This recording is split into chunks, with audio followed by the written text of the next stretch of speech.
Hyunwoo Kim walked through the massive doors of the Galactic Council chamber. His black suit looked simple compared to the colorful robes and strange armor worn by the alien beings around him. The chamber was huge, with walls that seemed to stretch up forever. 12 different alien species sat in a circle, each one looking down at him like he was a small child. The human ambassador kept his face calm, but his heart was beating fast. This was the first time any human had stood in this room. Earth had only made contact with aliens 6 months ago, and now he was here to represent all of humanity. A tall, thin creature with blue skin and 4 arms stood up. Its voice was deep and echoed through the chamber. "I am Veltar, speaker of the Zenthari Empire and leader of this council.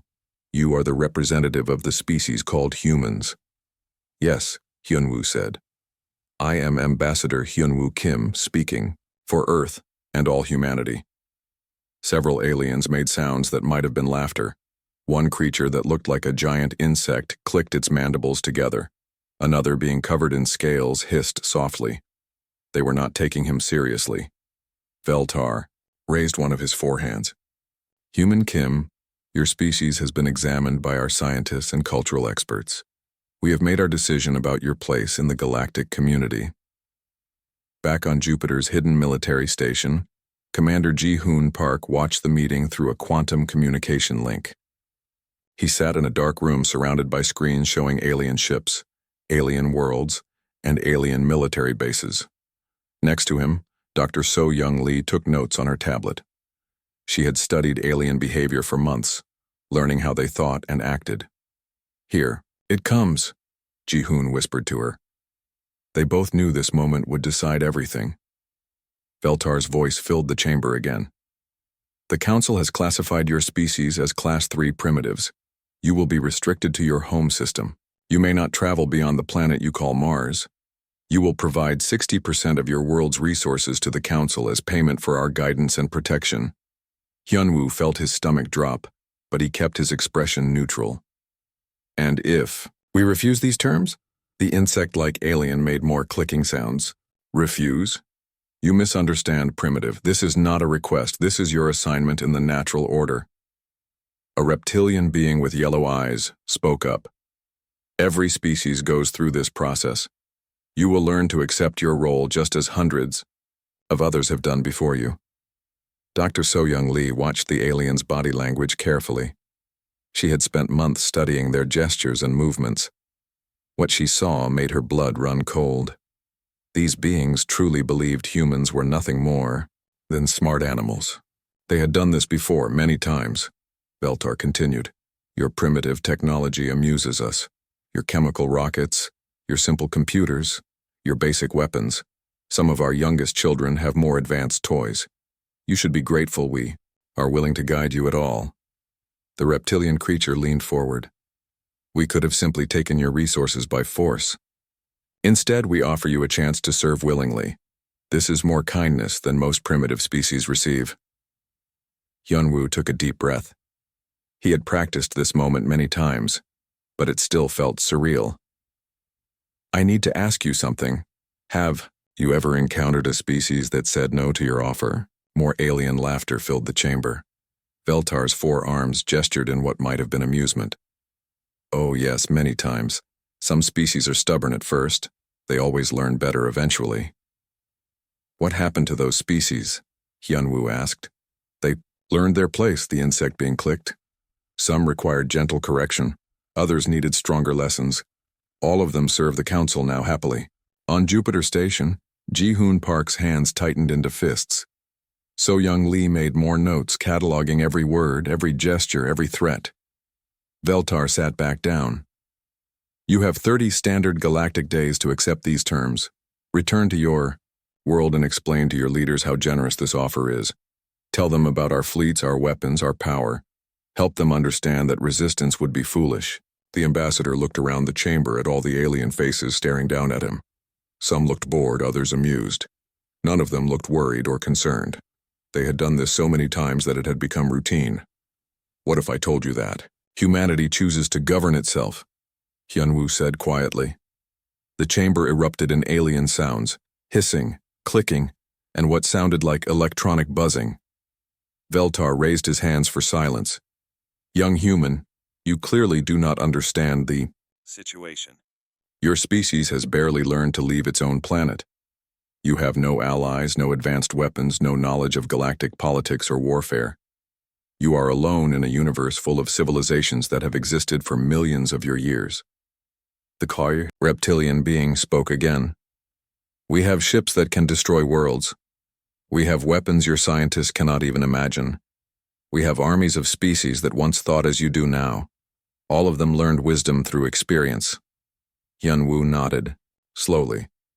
I understand what you're telling me. You have superior technology, you have more experience.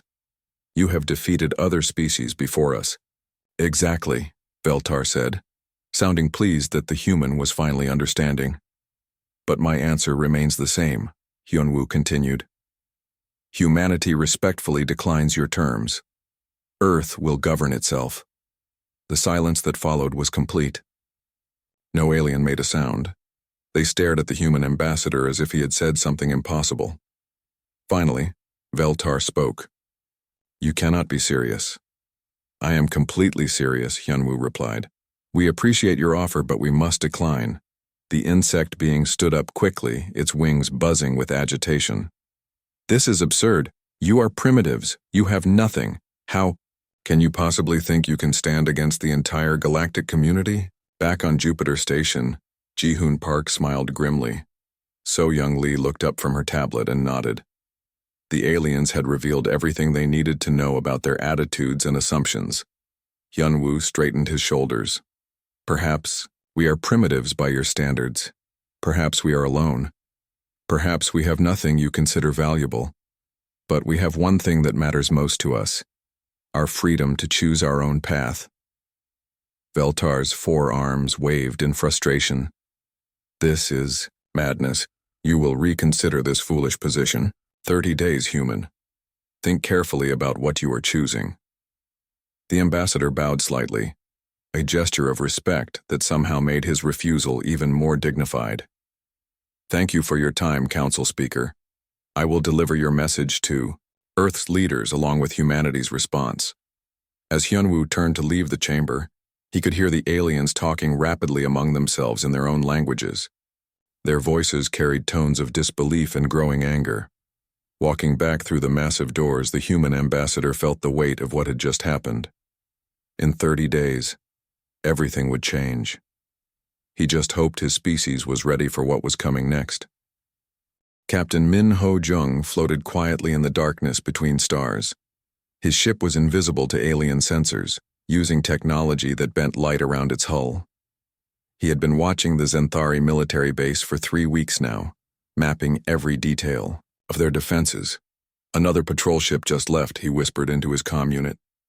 Same pattern as always, they check the same routes every 6 hours. Back on Earth, in an underground facility beneath the Rocky Mountains, Dr. Yoon-ji Choi studied the data Minho was sending. She was surrounded by screens showing star maps, alien ship movements, and complex mathematical equations. Her team had been working nonstop since first contact, preparing for this moment. The aliens are predictable, she said to the other scientists around her. They follow the same patterns they've used for thousands of years. They never change their methods because they never needed to. Commander Ji-hoon Park walked into the Yi control room. Dark circles under his eyes showed he hadn't slept much in days. The countdown timer on the wall showed 18 days left until the alien deadline.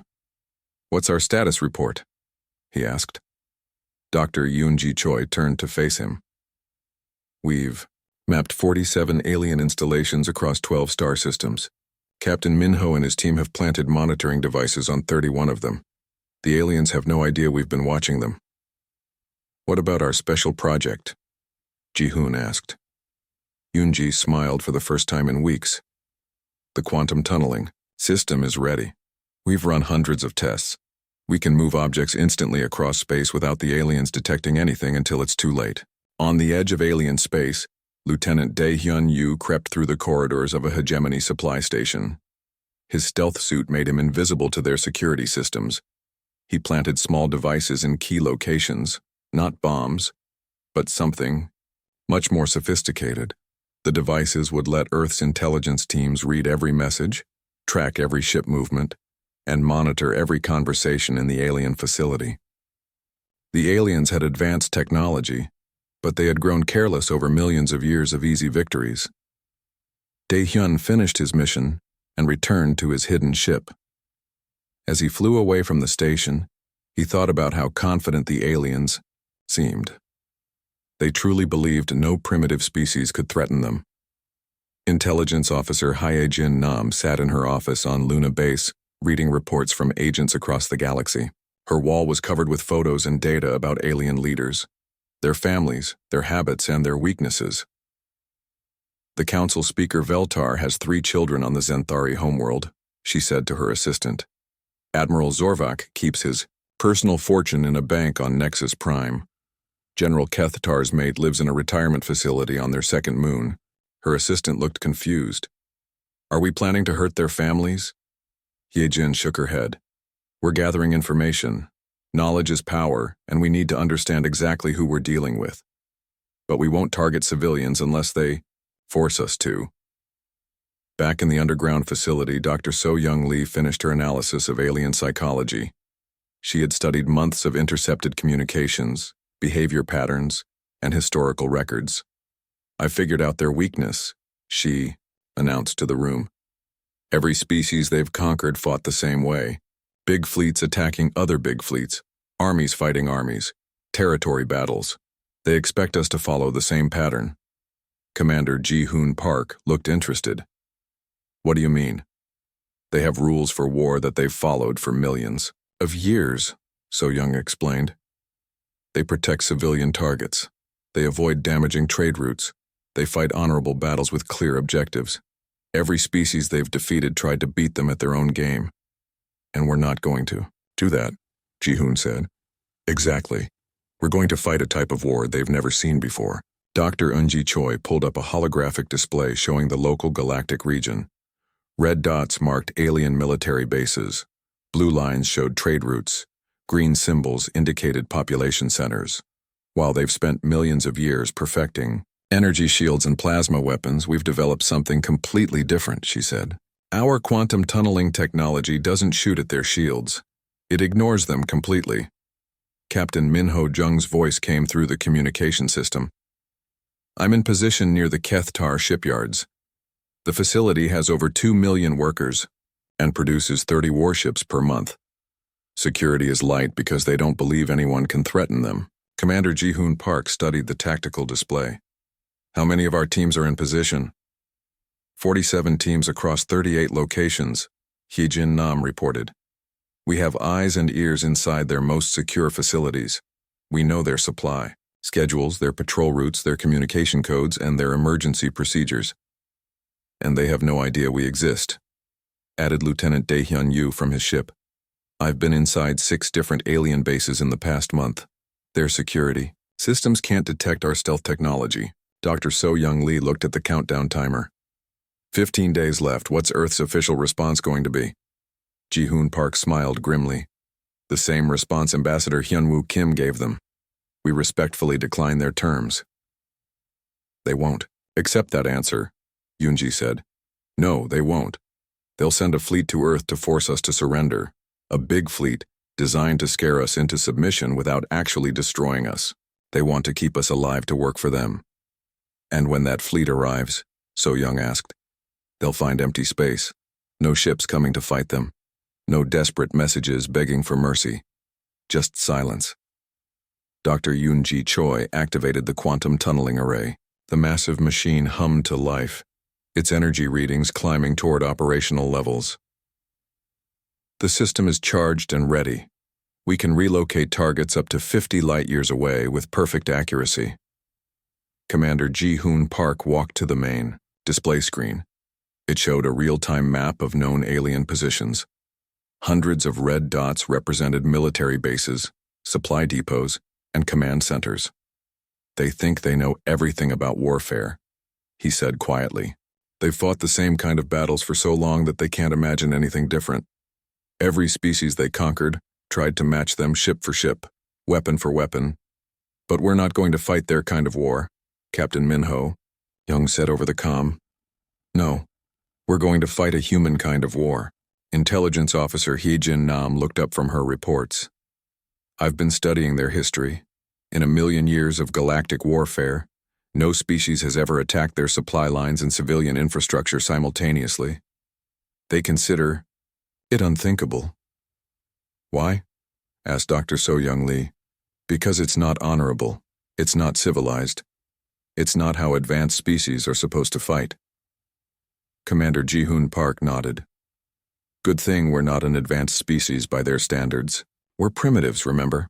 We don't know the rules. The countdown timer showed 14 days and counting. Around the underground facility, humans worked frantically to prepare for what was coming. They checked weapon systems, reviewed target lists, and practiced coordination drills.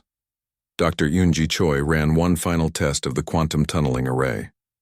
A small metal cube disappeared from the laboratory and reappeared exactly where planned, inside the core of a distant star, where it was instantly vaporized.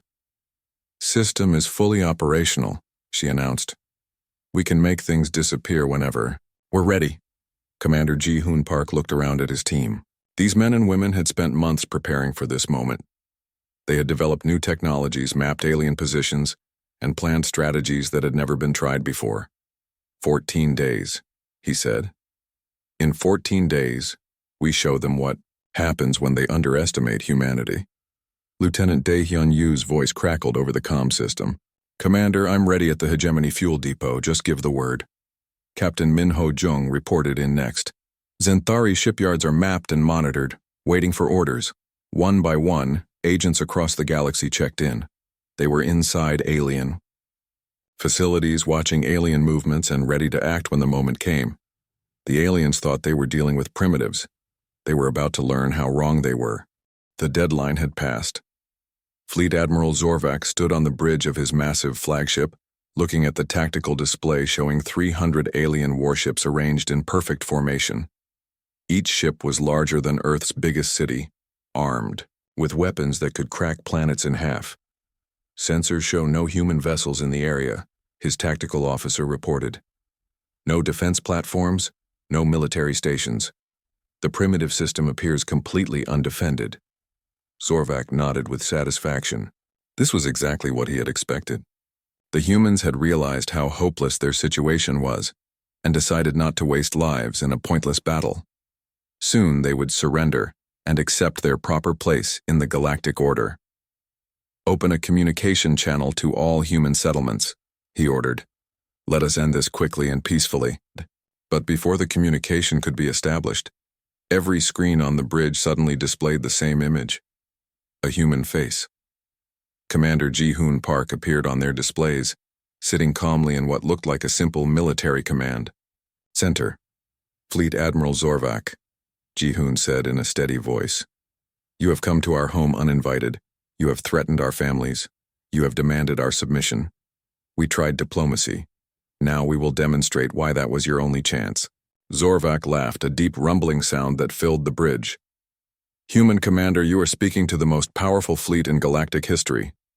Surrender now and your species will be treated with mercy. Ji-Hoon's expression didn't change.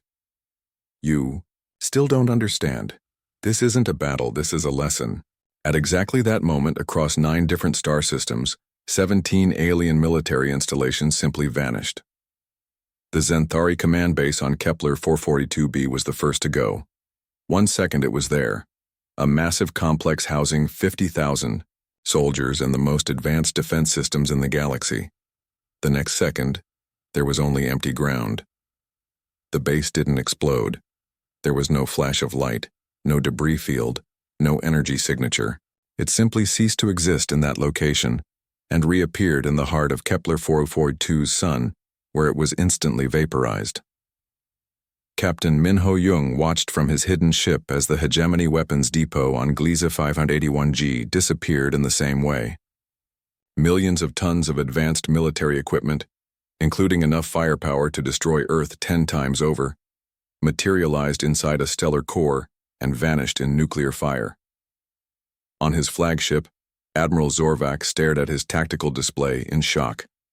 Red dots representing major military bases were disappearing one by one across the entire sector. Each disappearance was perfectly synchronized, happening at exactly the same moment across light years of space. "How is this possible?" his tactical officer whispered. "Our shields were at full power. Our detection systems showed no incoming attacks." Dr. Yunji Choi spoke from Earth's control center, her voice carrying across the alien fleet's communication systems. "Your shields defend against conventional weapons, energy beams, kinetic projectiles, plasma bolts. Our quantum tunneling technology doesn't attack your defenses. It relocates your entire facility to a different location. Your shields can't protect you from being moved." The second wave of humanity's attack began immediately. Captain Sumin Kang led this phase from her position near the galactic trade hub of Vega Station. Instead of making things disappear, her team did something even more devastating.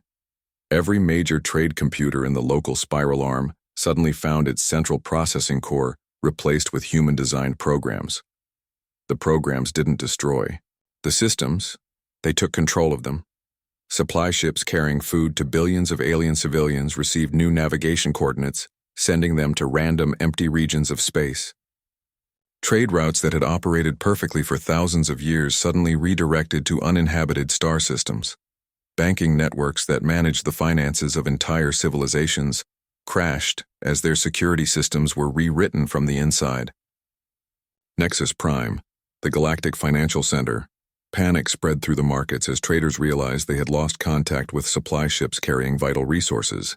Food shipments meant for the reptilian colonies were now drifting in empty space near the galactic rim. Medical supplies for the insectoid worlds had been rerouted to dead systems where no one would ever find them. Intelligence Officer Hee-jin Nam coordinated the third wave from Luna Base. Her agents had spent months infiltrating alien communication networks, and now they activated every hidden program at once. Admiral Zorvak's fleet suddenly found their navigation systems displaying impossible readings. Their star charts showed them in completely wrong locations. Their communication arrays could only receive signals from Earth, broadcasting educational programs about human technology and philosophy. "Commander," the tactical officer reported, in a shaking voice, "we've lost contact with Galactic Command. We can't reach any of our supply bases. Our navigation computers are showing conflicting data." Dr. So-Young Lee appeared on their screens again, this time sitting next to Commander Ji-hoon Park. "We're broadcasting these educational programs to help you understand what has happened to your fleet. Your supply bases no longer exist. Your navigation networks have been reprogrammed. Your communication systems now belong to us." Zorvak slammed his fist on the command console. "This is impossible. No primitive species possesses this level of technology." "You're right," Ji-hoon said calmly. "We are primitives by your standards. We developed our technology differently because we had no choice. While your civilizations spent millions of years perfecting traditional weapons and defenses, we had only months to find a way to survive." Lieutenant Dae-hyun-yu activated the fourth phase from his position inside a hegemony supply depot. The depot's computer systems began broadcasting detailed intelligence files about every alien government, including classified military plans, secret diplomatic communications, and personal information about council members. Across the galaxy, alien populations learned that their governments had been infiltrated by human agents for months. Citizens discovered that humans had access to their most secure facilities, their private communications, and their military secrets. The psychological impact was immediate and devastating. If humans could access everything, could monitor everyone, could make entire military bases disappear without warning, then no alien was safe anywhere. Captain Su-Min Kang reported the results. 12 alien governments are reporting civil unrest.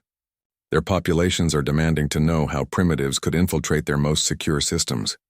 3 species are already experiencing complete governmental collapse.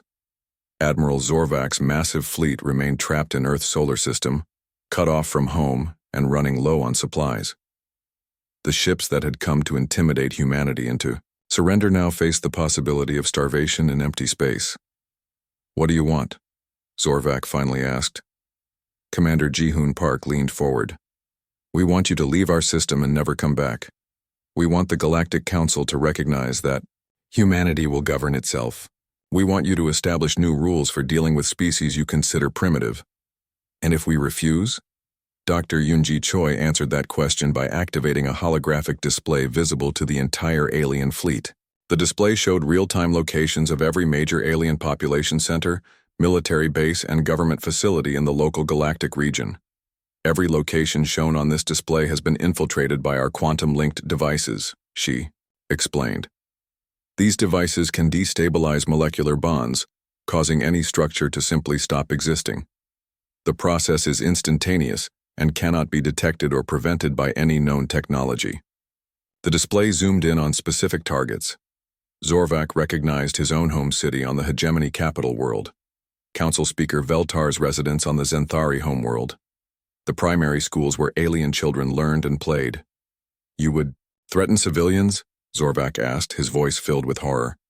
We would prefer not to, Jihoon replied.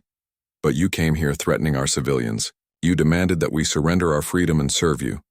You gave us a choice between submission and extinction.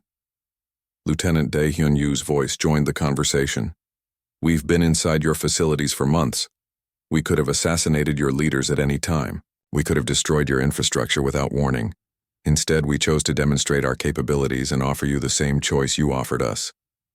This is not how civilized species conduct warfare, Zorvac protested.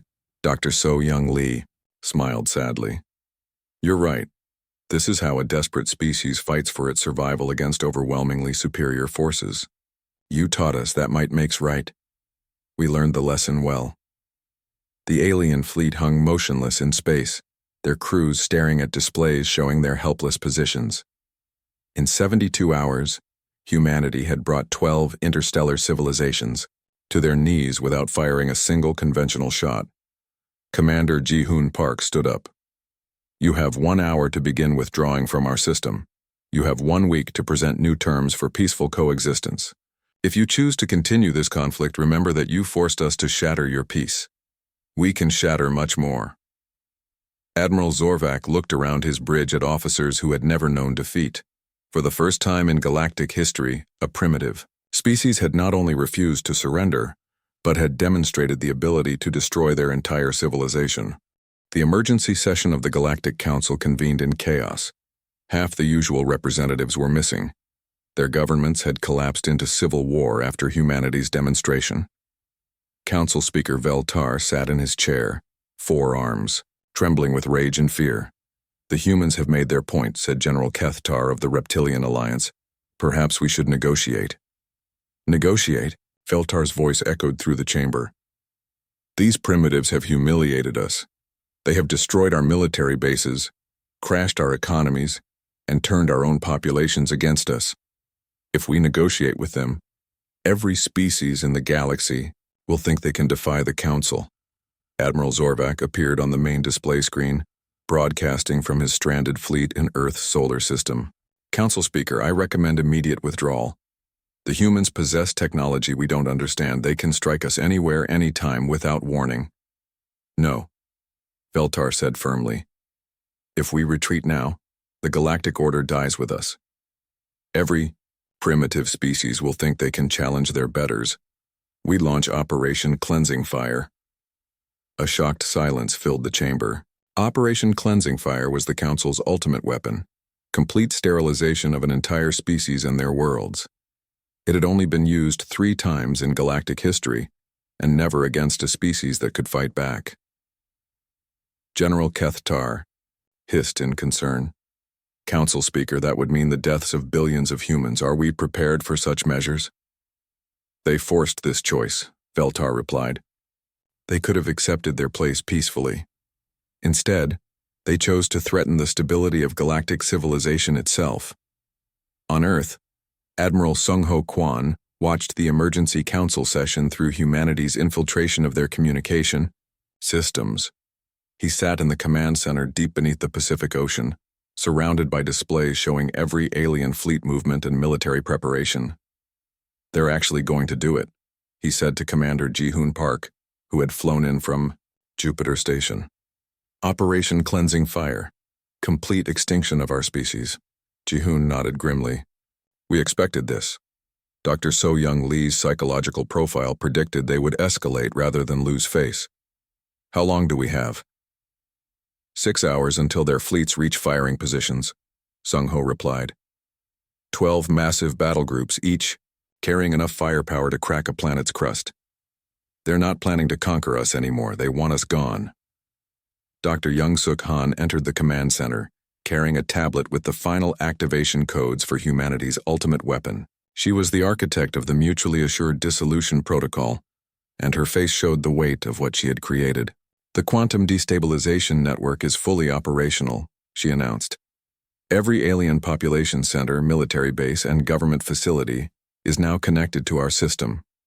We can cause molecular collapse across their entire civilization with a single command. Commander Ji-hoon Park looked at the activation codes. Such a small thing, to hold the power of life and death over trillions of beings. How many alien civilians would die? Approximately 400 billion beings across 12 species, Young-suk replied quietly. Their entire galactic civilization would cease to exist within minutes. And how many humans will die if we don't activate it? All of us. 8 billion people, plus our colonies on Mars and Luna. The moral weight of the moment settled over the command center. Humanity faced the same choice the aliens had given them, submit or die. But now humanity had the power to drag their enemies down with them. Strategic Coordinator Byung-chul activated the final phase of their intelligence operation.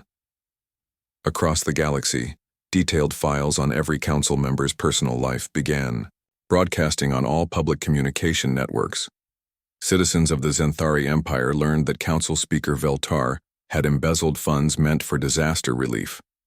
The reptilian colonies discovered that General Kethatar had ordered the execution of peaceful protesters. The insectoid worlds found out about secret experiments on sentient beings. But more damaging than the scandals was the revelation of how thoroughly humanity had penetrated their systems. Every private conversation, every classified document, every personal secret had been recorded and catalogued by human intelligence agents. The psychological impact is exactly what we predicted, reported intelligence officer Hye-jin Nam from her station. Alien populations are realizing that humans have been watching them, listening to them, and analyzing them for months. They feel violated and helpless. Admiral Sung-ho Kwon pulled up a holographic display showing the approaching alien fleets.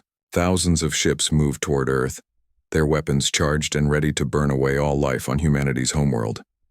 5 hours until they reach firing position, he announced. Dr. Young-suk Han looked at the activation codes again. Commander, I need to know, are we really prepared to commit genocide to save ourselves? Commander Ji-hoon Park was quiet for a long moment. Outside the command center, 8 billion humans went about their daily lives, unaware that their existence would be decided in the next few hours. Show them what we're capable of, he finally said. But don't activate it yet. Give them one last chance to choose differently. Young-suk nodded and began entering commands into the quantum destabilization system. Across the galaxy, monitoring stations detected massive energy buildups near alien population centers, but instead of causing destruction, the system sent a different signal. On every alien world and every alien city, holographic displays appeared in the sky. The displays showed real-time feeds from inside government buildings, military bases, private homes, and personal living spaces. Citizens looked up to see their own leaders' offices, their own military commanders' quarters, their own homes displayed. In the air above them, the message was clear. Humanity could see everywhere, reach everywhere, and destroy everything. Council Speaker Veltar watched in horror as a holographic feed from his private study appeared above the Zenthari capital city. His personal communications, his family photos, his most secret documents, all displayed for millions of citizens to see. How is this possible? He whispered. Commander Ji-hoon Park's voice answered him through the communication system. You still don't understand what you're facing. This isn't a war between equals. This is us explaining why we're choosing to let you continue existing. Admiral Zorvak's stranded fleet received the same message. Holographic displays showed the interior of every ship, every officer's quarters, every secure facility. The humans had been inside their most protected spaces all along. "We could have poisoned your air supplies," Dr. Yoonji Choi's voice explained calmly. "We could have sabotaged your ship's engines. We could have assassinated every officer in your fleet. Instead, we chose to wait and see if you would choose wisdom." General Kethtar hissed as he realized the full scope of humanity's infiltration. "They've been inside our systems from the beginning. They could have ended us at any time." Strategic Coordinator Byung-chul O appeared on the displays across the galaxy, sitting in a room surrounded by monitors showing alien installations. "We didn't want to destroy you. We wanted to join your galactic community as equals. You forced us to choose between your peace and our survival." The holographic displays shifted to show the quantum destabilization devices installed throughout alien space. Millions of small objects, invisible to alien sensors, attached to the foundations of their civilization. "Each device you see can destabilize the molecular bonds of any structure it touches," Dr. Young-Suk Han explained. "Buildings, ships, planets, everything will simply stop existing. The process cannot be stopped, detected, or reversed." Council. Speaker Veltar stared at a device attached to his own government building. Similar devices appeared on displays across his homeworld, in schools, hospitals, residential areas, everywhere that mattered to his people. "You would kill civilians to save yourselves?" he asked. "You were about to kill all of our civilians to maintain your authority," Commander Ji-hoon Park replied. "We're offering you the same choice you offered us. Submit or be destroyed." Admiral Sung-ho Kwan updated the countdown. 3 hours until your fleets reach firing position. After that, our automated systems will assume you have chosen extinction and will respond accordingly. The weight of the decision fell on the alien leaders. For the first time in galactic history, they faced an enemy that could match their ultimate threat with an even more devastating response. Dr. So-Young Lee appeared. On the displays, her expression sad but determined. "We studied your history. Your civilizations have existed for millions of years. You've built beautiful worlds, created magnificent art, and achieved wonders we can barely imagine. We don't want to destroy all of that." "Then why threaten it?" General Kethtar asked. "Because you taught us that the strong make the rules and the weak obey them," she replied. "We learned your lesson perfectly. The question now is whether you're willing to learn ours." Commander Ji-hoon Park stood up in the command center. "You have 3 hours to call off Operation Cleansing Fire and withdraw your fleets. If you choose to proceed with our extinction, remember that you will be choosing your own as well." The displays went dark, leaving the alien leaders to contemplate their impossible choice. Across the galaxy, billions of beings looked up at the sky and wondered if they would live to see another sunrise. The alien fleet stopped moving toward Earth with only 30 minutes left on the countdown. Admiral Zorvak broadcast the stand-down order to all vessels, his voice heavy with defeat. The largest military force in galactic history hung motionless, in space, weapons powered down and crews staring at displays showing their helpless situation. Council Speaker Veltar's voice crackled across all communication channels. "The Galactic Council requests immediate ceasefire negotiations." In Earth's underwater command center, Commander Ji-hoon Park looked at the quantum destabilization controls. Dr. Young-Suk Han's finger hovered over the deactivation sequence, waiting for his signal. "Stand down the network," he ordered, "but keep it ready for immediate reactivation." Young-Suk entered the shutdown codes, and across the galaxy, the energy signatures near alien population centers faded to background levels. The immediate threat was over, but everyone understood that humanity's weapons remained in place. Ambassador Hyun-woo Kim returned to the Galactic Council chamber on Nexus Prime, but this time, the massive room felt different. Only half the alien representatives were present. The others' governments had collapsed into chaos. Those who remained sat quietly, their earlier arrogance replaced by fearful respect. The chamber itself showed signs of the crisis. Emergency lighting flickered in some sections. Several alien delegations huddled around portable communication devices, trying to maintain contact with their scattered fleets and panicked populations.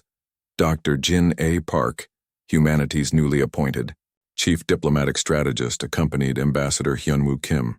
She carried a datapad containing Earth's terms for peace, terms that would reshape the galaxy's power structure forever.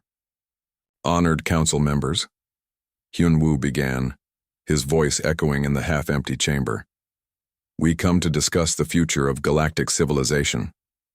Council Speaker Veltar looked older than before. His forearms trembled slightly as he gestured for attention. State your demands, humans. We will consider them. Dr. Jin A. Park activated a holographic display showing the local galactic region. First, complete alien withdrawal from our solar system. All military vessels, monitoring stations, and intelligence assets must be removed within 7 standard days. Several alien representatives made sounds of protest, but Veltar raised his hands for silence. Agreed. Second, Jin-A continued, formal recognition of humanity as a sovereign equal power in galactic affairs. We will not be classified as primitives or restricted to our home system. The insect-like representative clicked its mandibles nervously. This sets a dangerous precedent. Other species may demand similar treatment.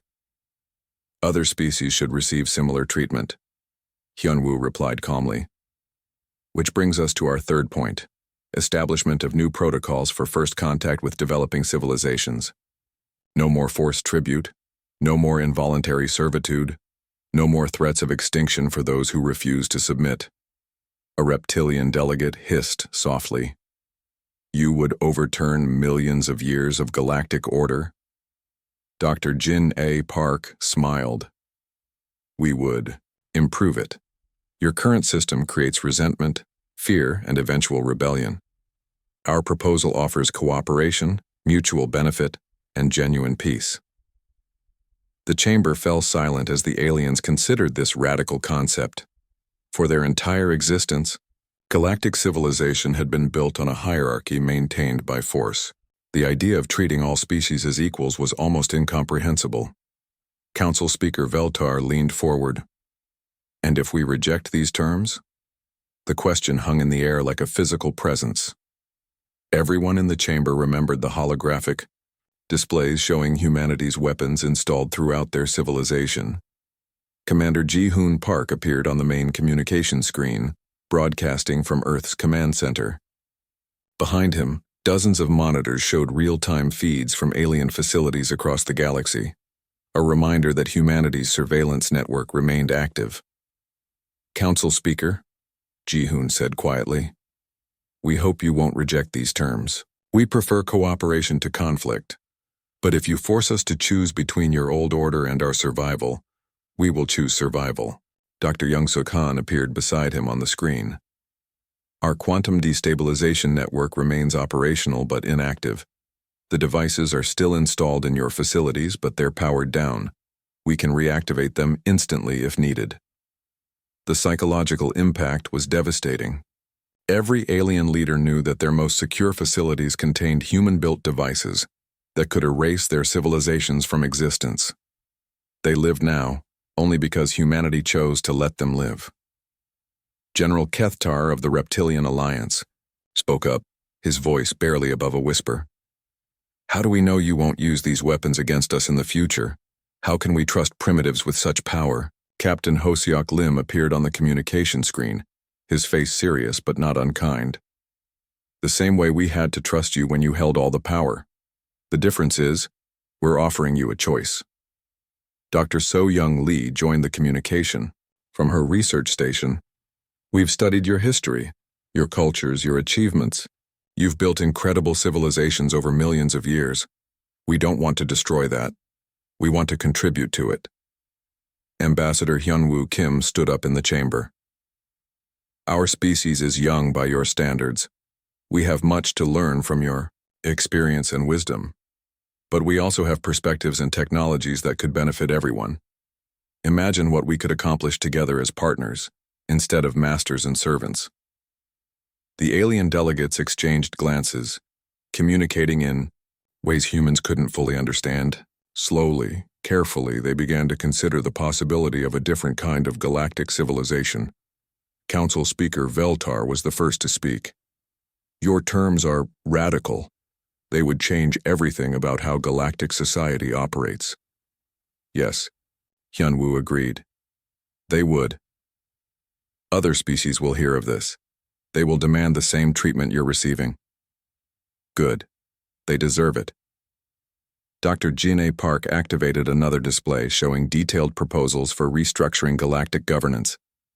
We suggest a new council structure where all species have representation based on their population and contributions, not just their military power. Decisions would be made through consensus and cooperation, rather than threats and force. Iwi, insect delegates' wings buzzed with agitation. This could lead to chaos, primitive species making decisions about advanced technologies they don't understand. Captain Minho Jung's voice came through the communication system from his ship near alien space. With respect, you've been making decisions about primitive species for millions of years without understanding our perspectives either. How has that worked out? The question struck home. The current crisis existed precisely because the advanced species had underestimated and misunderstood humanity. Intelligence Officer Hyejin Nam appeared on screen from Luna Base. We're willing to share our surveillance technology with the new galactic government, not to spy on member species, but to monitor for external threats and prevent conflicts before they escalate. Strategic Coordinator Byung-chul added from his position, our quantum tunneling technology could revolutionize transportation and communication throughout the galaxy. Instead of using it as a weapon, we could use it to connect distant worlds instantaneously. The offers were generous, almost too generous. The aliens struggled to understand why humanity would share such powerful technologies with former enemies. Dr. Yoonji Choi provided the answer. Because isolated civilizations eventually stagnate or become paranoid. We learned that from studying your own histories. The species that thrived were those that adapted, that learned from others, that grew through cooperation. Council Speaker Veltar looked around the chamber at his fellow representatives. Many seats were empty. Their occupants' governments had fallen when their populations learned about humanity's infiltration. Those who remained understood that the old order was finished. If we agree to these terms, Veltar asked slowly, how do we know this isn't just another form of conquest? How do we know you won't become the new masters? Commander Ji-hoon Park answered from Earth's command center.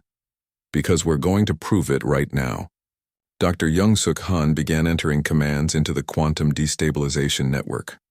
On displays throughout the chamber, alien representatives watched as the energy signatures around their facilities began to fade. We're shutting down the network, Young-suk announced. All quantum destabilization devices are being deactivated and recalled. In 24 hours, our weapons will be completely removed from your territory. The aliens stared at the displays in shock. Humanity was voluntarily giving up the ultimate weapon, the tool that had brought them to power in the first place. This is our proof of good faith, Hyunwoo said. We don't want to rule through fear. We want to build something better together. Admiral Sung Ho Kwan appeared on the communication screen. Our defense networks will remain active to protect human territory. But we're removing all offensive capabilities from alien space. The choice of how to respond is entirely yours. For long minutes, silence filled the chamber as the alien representatives processed what they had witnessed. A primitive species had achieved ultimate power over their civilization, then chosen to give it up in the hope of creating something better. Council Speaker Veltar slowly stood up, all four of his arms extended. In a gesture of formal recognition,